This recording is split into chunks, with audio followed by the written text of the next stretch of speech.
What is up, internet friends? I got a quick another bonsai tips video for y'all. So if you like it, please feel free to subscribe, like, share the video, all that. So the first tip I got for you is avoid gas. Gas. And this is a term I actually heard from a painting channel, and it stands for gear acquisition syndrome. And this is a very common thing when people get into a new hobby. They will spend and spend and spend, and they'll sink all this money into something before they even know if they actually enjoy doing it. And I think that's probably more of a male thing, but let's be honest, we're all human. We've all probably done this at some point in our life. So just to break it down real quick, like say your budget for bonsai was $500.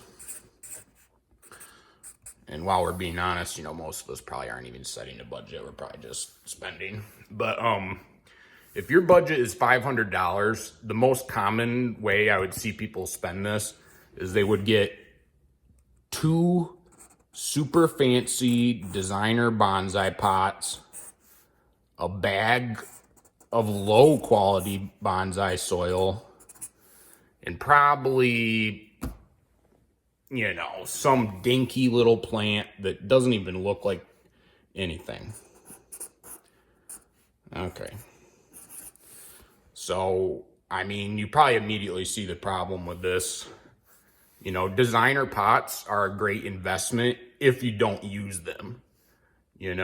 They continue to go up in value, but as soon as you use them, they're going to start breaking down.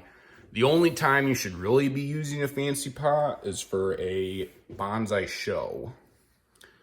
So, this is a terrible way to spend your money. And another thing I see a lot is people will spend hundreds, if not thousands of dollars on fancy tool sets.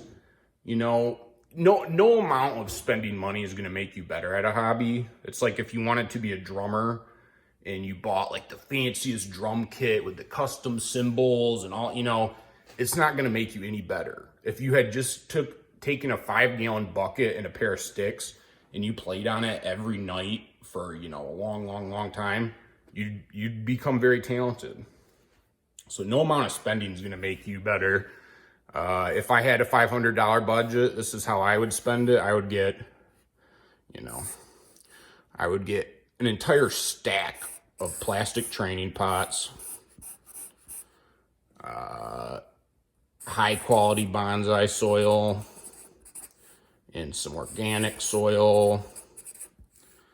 And you could get also a dozen shrubs from any big box garden store. I'm talking a dozen. You're going to get so much more out of that. It's just craziness. So avoid getting gas.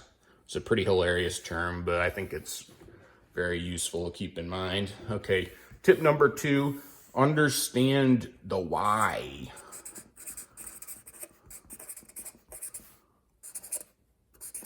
Behind bonsai operations. Why are we doing something? I would really encourage you not to just watch a video on YouTube and then go, okay, I'm going to do that to my trees. I think really common examples would be maple defoliation,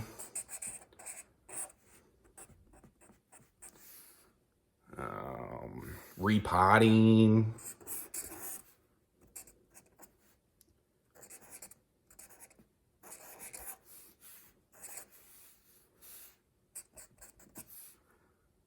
lime sulfur. The list can go on and on. Just know why you're doing something, because if you just are doing these procedures because you saw a guy on YouTube do it, you're going to kill a lot of trees unnecessarily. So the why, why would you defoliate a maple?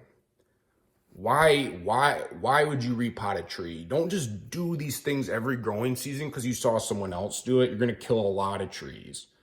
And even though it might seem like practice, you don't actually need to practice these things. I mean, you need to practice repotting, but that'll kind of lead me into my third and final tip for today, which will be get some cheap trees to work on. Obviously, it's nice to buy a specimen tree or two that you're going to be proud of showing. You save yourself a lot of time that way, but get cheap, we'll just say shrubs, not even trees, because you go to any garden store, you're going to see lots of juniper, spruce, pine, whatever. Just get cheap shrubs to chop up. You could literally get these things for like $5 to $20 a piece if you go at the end of the growing season. So definitely do that. Just get as many as you can. This is the best way to practice wiring, to practice repotting. I cannot overstate how useful this is for practicing. And that goes back to my, other points, really. Spend your money wisely. Get lots of cheap guys to practice on. That's how you get better. And if you kill cheap shrubs, you're not going to beat yourself up about it. So 3 tips, real quick, real easy. I'm going to try to stay consistent with uploading these videos. I know the only real complaint I get on these is that the quality is kind of low. But if you would actually like to see the frequency and quality of these videos improve, please, please, please subscribe. Please share the video. Please like the video.